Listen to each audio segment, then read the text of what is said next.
Hello friend, आज हम लोग एक डेरिवेशन करेंगे।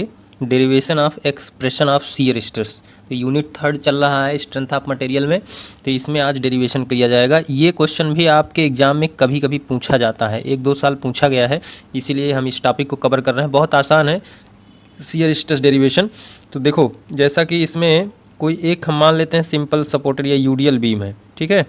ध्यान से समझना, इसी प्रोसेस से करना है, बहुत आसान है, कोई दिक्कत नहीं है। सिंपल डेरिवेशन 10 नंबर में आसानी से पूछा जा सकता है, गेन कर सकते हो। तो इस पे यूडीएल लोड लग रहा है W। क्या लग रहा है? यूडीएल लोड W लग रहा है, ठीक है। तो इस लोड की वजह से इसमें shear force, shear bending moment diagram जो आप बनाते हो, पीछे बना के चले आए हो, अब की बार इसमें शियर स्ट्रेस बनाना है, यानी कि शियर स्ट्रेस का डेरिवेशन करना है हमें। तो हम क्या करें, इसमें से एक क्रॉस सेक्शन यहाँ से कट कर लेते हैं, ठीक है। तो क्रॉस सेक्शन में कट करके ये आपको अलग से दिखा रहा हूँ। इस तरह से हम एक क्रॉस सेक्शन इसका कट कर लिए, जिसकी थिकनेस को हमने dx माना है, थिकनेस को dx ले लिया है। इस क्रॉस सेक्शन के ऊपर यूडीएल टाइप में लोड आ रहा था, ठीक है। इतनी बात समझ में आ गई। अब इसके इस वाले फेस को हमने कहा ये ए बी फेस है, इसके इस वाले फेस को हमने कहा ये सी डी फेस है। तो जब भी आप इसमें भाई इसमें कहीं न्यूट्रल एक्सेस होगी, तो ये है अपने पास न्यूट्रल एक्सेस। तो जब भी कभी इसमें मोमेंट लगेगा इस तरह से, तो एक बात बताओ, अगर हम इधर शियर स्ट्रेस इसका डायग्राम बनाएं तो इस तरह से आएगा, यानी कि इसकी वैल्यू न्यूट्रल एक्सेस पर 0 होती चली जाएगी, लेकिन ऐसे टॉप की तरफ बढ़ते जाएंगे, बढ़ती जाएगी। तो ये है अपने पास इसका स्ट्रेस डायग्राम जो हमने क्रॉस सेक्शन कट किया था। तो हमने इधर मोमेंट अगर इस सरफेस पर m माना है, तो इधर मोमेंट कुछ बढ़ जाएगा, तो इसके मोमेंट को m प्लस dm मोमेंट मान ले रहे हैं, ठीक है। तो ये बढ़ा हुआ मोमेंट है और इसकी थिकनेस ये हो गया। तो अगर एक बात बताओ, हमें अगर कैलकुलेशन करना है तो यहाँ पे हम ये लिख सकते हैं, ये चीज़ हमें मेंशन करना पड़ेगा कि m क्या है। तो ये है bending moment on face A B, और m प्लस dm क्या है, ये है bending moment on face C D. तो जब बेंडिंग मोमेंट दोनों फेस पर आपने निकाल लिया, तो इसका मतलब है कि बेंडिंग स्ट्रेस भी तो कुछ ना कुछ होगा। तो बेंडिंग स्ट्रेस जो भी चीज़ें आप एज्यूम करोगे उसको लिखना बहुत ज़रूरी है। बेंडिंग स्ट्रेस हो गया ऑन फेस ए बी, तो सिग्मा प्लस डी सिग्मा, ये बेंडिंग स्ट्रेस हम कहाँ पे मान रहे हैं? ऑन फेस सी डी, ठीक है। अब इसी बीम का जो क्रॉस सेक्शन आपने इस तरह से कट किया है, जिसका न्यूट्रल एक्सेस कुछ यहाँ पे है,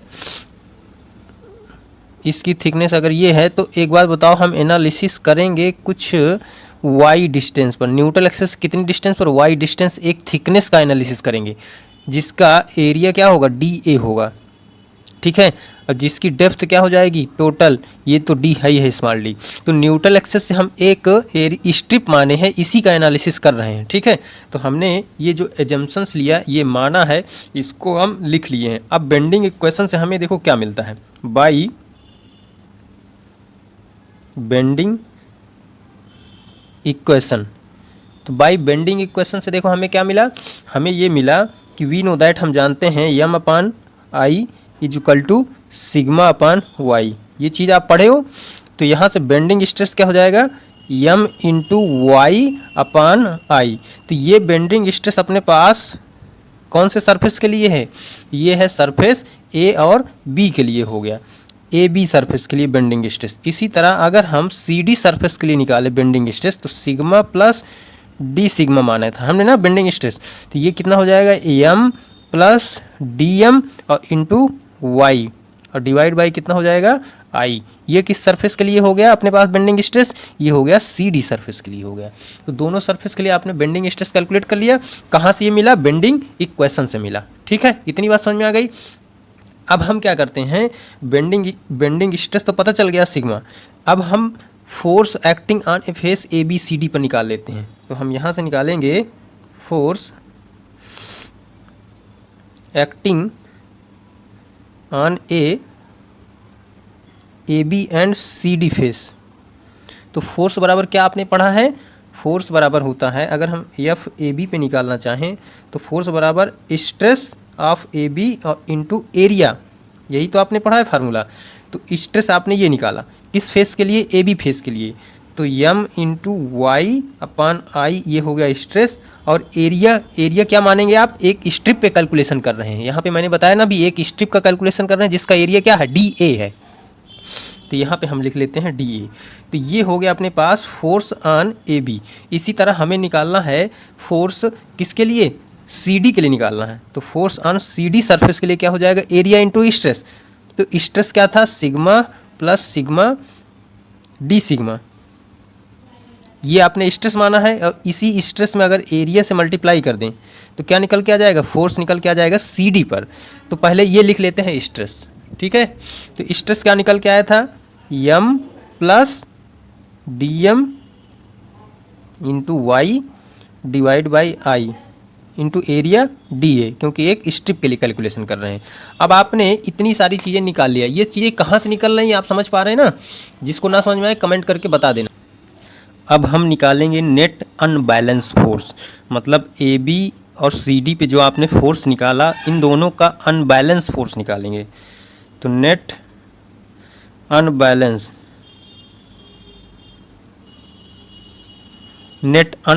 फोर्स ड्यूरिंग स्ट्रिप,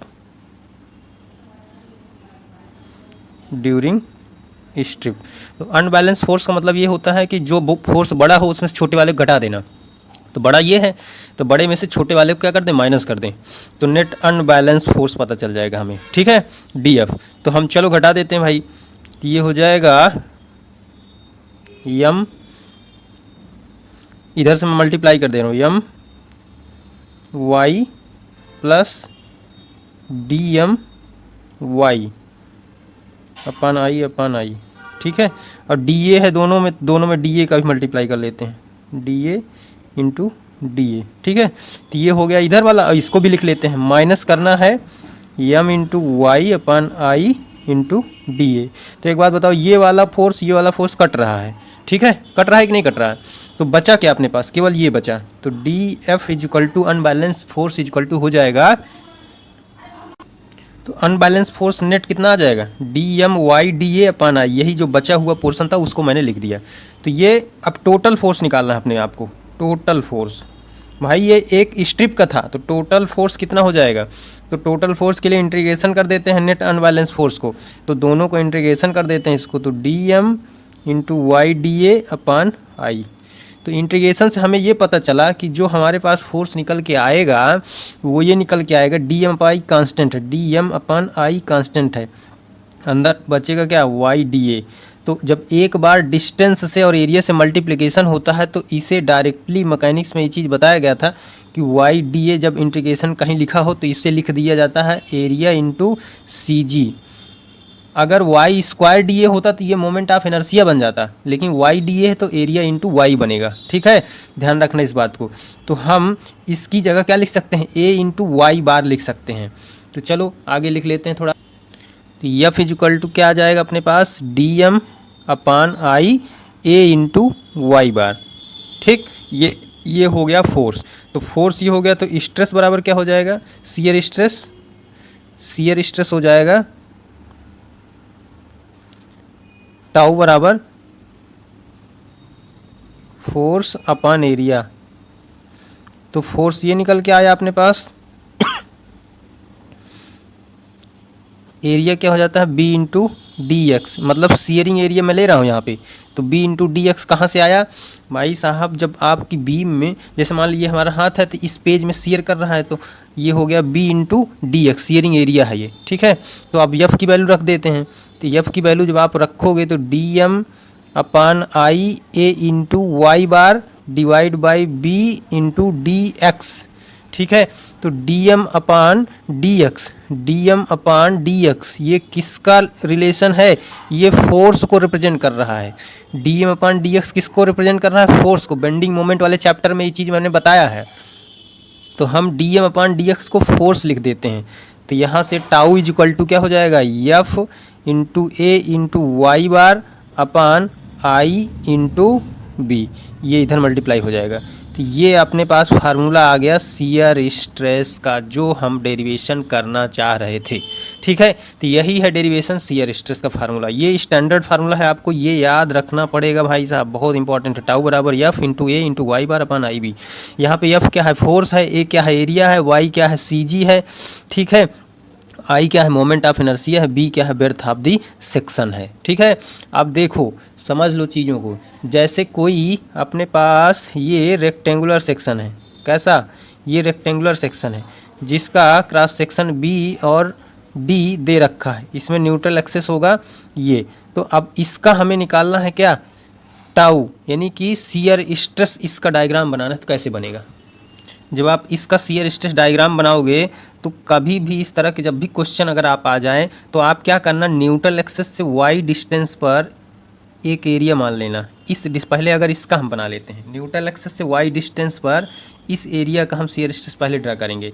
तो शियर स्ट्रेस क्या होता है, टॉप पर, यानी कि टाउ जो निकलता है कभी भी किसी भी मटेरियल का, चाहे रेक्टेंगुलर किसी भी सेक्शन का, चाहे रेक्टेंगुलर हो चाहे सर्कुलर हो, टॉप पोर्शन पर 0 आएगा और बॉटम पोर्शन पर भी टाउ की वैल्यू क्या हो जाएगी, बॉटम में भी 0 आएगी।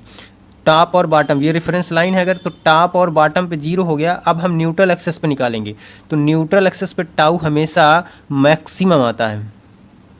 ये वैल्यू ये ध्यान रखना पड़ेगा आपको, कभी भी किसी प्रकार का कोई सेक्शन हो तो टॉप पे कितना आएगा 0, बॉटम पे कितना आएगा 0, न्यूट्रल एक्सेस पे कितना आएगा, वैल्यू मैक्सिमम आती है, ठीक है। अब हमें चेक करना है, तो यहाँ देखो y अपने डिस्टेंस लिया, तो ये ना तो टॉप है, ना तो बॉटम है, ना तो न्यूट्रल एक्सेस है, कहाँ पे है, इसके मिड पे है।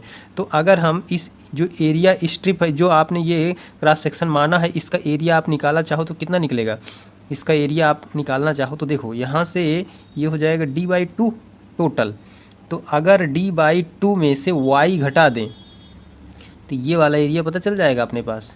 ये वाला एरिया क्या हमने बोला कि d/2 में से y को माइनस कर दो तो ये पता चल जाएगा, और ये चौड़ाई दे रखा है तो b में मल्टीप्लाई कर दो तो ये वाला एरिया पता चल जाएगा। अपने पास फार्मूला क्या है, अपने पास फार्मूला है टाउ बराबर F into A into Y bar upon I into B, यही तो फार्मूला है।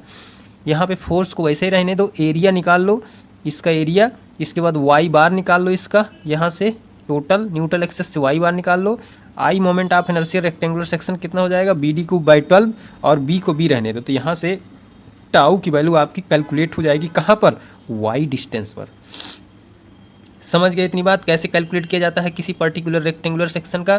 तो इसका जो स्ट्रेस शियर स्ट्रेस डायग्राम होगा ये कुछ इस तरह से बनेगा, यानी कि न्यूट्रल एक्सेस पर मैक्सिमम होगा, ये टाउ मैक्स है। वाई डिस्टेंस पर अगर यहाँ आप कैलकुलेट कर रहे हो या यहाँ कैलकुलेट कर रहे हो तो इसे बोला जाता है टाउ एवरेज। हमेशा जो टाउ मैक्स निकलता है वो 1.5 टाइम्स टाउ एवरेज निकलता है। किस केस में, रेक्टेंगुलर के केस में। ये मैं रेक्टेंगुलर के केस में बता रहा हूँ, सभी जगह इसको अप्लाई ना कर देना, ये सिर्फ और सिर्फ रेक्टेंगुलर के केस में है भाई साहब। समझ गए क्वेश्चन, चीज़ें समझ में आ रही हैं, चलो अच्छी बात है, आगे बढ़ते हैं। अगर अपने पास कोई सर्कुलर सेक्शन है तो इसमें जो शियर स्ट्रेस डायग्राम बनता है ये मैक्सिमम जो बनता है टाउ मैक्स, एवरेज का जानते हो कितना बनता है, 1.33 टाइम्स ऑफ टाउ एवरेज बनता है। ये स्टैंडर्ड केस हैं किसके लिए, फॉर सर्कुलर के लिए, फॉर सर्कुलर सेक्शन के लिए। कितनी बात समझ में आ गई। अब हम लोग एक क्वेश्चन कर लेते हैं, तो क्वेश्चन करेंगे तो और चीज़ें समझ में आ जाएंगी। ये एक क्वेश्चन है जो कि आधारित है आई सेक्शन पर, इसमें आपको शियर स्ट्रेस ड्रा करना है इस क्वेश्चन में, ठीक है। तो ध्यान से समझ लो, draw the shear stress diagram for T section, take shear force दे रखा है 200 किलो न्यूटन, यानी कि फोर्स की वैल्यू दे रखा है, और मोमेंट ऑफ इनर्शिया इसका दे रखा है आई की वैल्यू इतना mm की पावर 4। हालांकि ये क्वेश्चन थोड़ा सा बड़े होते हैं, लेकिन अगर आई की वैल्यू और एफ की वैल्यू दे रखा है तो आसान है निकालना, ठीक है, आराम से कर लोगे, कोई दिक्कत नहीं है। तो ध्यान रखना इस बात का कि शियर स्ट्रेस जब डायग्राम ड्रा करते हैं तो जस्ट इसी के सामने ही ड्रा किया जाता है, ठीक है। तो इसलिए स्पेस ऐसे बना के क्वेश्चन को सॉल्व करना ताकि इसके सामने आ जाना चाहिए, ठीक। तो सबसे पहले हम इसका सीजी निकाल लेते हैं, ओवरऑल सीजी इस आई सेक्शन का। तो आई सेक्शन का सीजी निकालने के लिए हमने मैकेनिक्स में एक फार्मूला पढ़ा था कि अगर हम टोटल इसको दो पार्ट में बांट देते हैं, सेक्शन फर्स्ट इसको मैं मान लेता हूँ ये है और सेकंड ये है, ठीक है। हमने इसको दो पार्ट में ले लिया। अब देखो डायमेंशन तो दे रखा है सारी, तो हम क्या करते हैं वाई बार निकालने के लिए A1 Y1 plus A2 Y2 divide by A1 plus A2 formula लगा देते हैं। ठीक है, क्यों ऐसा? क्योंकि वाई एक्सेस के अबाउट ये सिमेट्री है, ये फिगर कुछ वाई एक्सेस के अबाउट सिमेट्री है। ठीक है, ये एक्सेस के अबाउट सिमेट्री नहीं है, तो वाई एक्सेस पर हम बॉटम से हम निकाल रहे हैं, सारी चीज़ें कैलकुलेशन कहाँ से कर रहे हैं? बॉटम से कर रहे हैं। तो बॉटम से हम वाई बार निकालने का प्रयास करते हैं, देखते हैं कितना आएगा। कि ये आ जाएगा वाई बार, देखो A1 एरिया कितना हो जाएगा? 180 और 10, तो 180 इंटू 10। इसका CG कितना हो जाएगा यहाँ से? तो 180 का क्या कर दो, हाफ कर दो, तो यहाँ पे इसका CG हो जाएगा सेक्शन फर्स्ट का, तो 90 से मल्टीप्लाई हमने कर दिया, प्लस A2 का एरिया, इसका एरिया क्या हो जाएगा? 120 गुणे 10, 120 गुणे 10, और इसका CG कितना हो जाएगा? यहाँ से लेना है CG, तो 180 और 10 में 5 और चलो, तो 180 में 10 में जब 5 और चलोगे आगे तो क्या हो जाएगा अपने पास? ये हो जाएगा 185, तो 185 डिवाइड बाई क्या हो जाएगा? दोनों एरिया 180 इंटू 10 प्लस में 120 इंटू 10। ठीक है, फर्दर जब आप इसको सॉल्व करोगे तो ये आ जाएगा 128 mm। ये वाई बार की वैल्यू आ गई। ठीक है, आपको आई की वैल्यू दे रखा है। अब हमें shear stress eight extreme fibre यहाँ पर चाहिए। मैंने बताया था कि एक्सट्रीम फाइबर पर शियर स्ट्रेस की वैल्यू क्या होती है? 0 होती है। तो shear stress eight extreme fibres, इसकी वैल्यू क्या हो जाएगी? 0 हो जाएगी। हमें shear stress at bottom of flange चाहिए, यहाँ पर चाहिए शियर स्ट्रेस। तो बॉटम ऑफ फ्लंज में 2 सेक्शन है आपके पास, एक छोटा वाला सेक्शन है, एक बड़ा वाला सेक्शन है। तो सबसे पहले एक एक करके हम निकालते हैं। Shear stress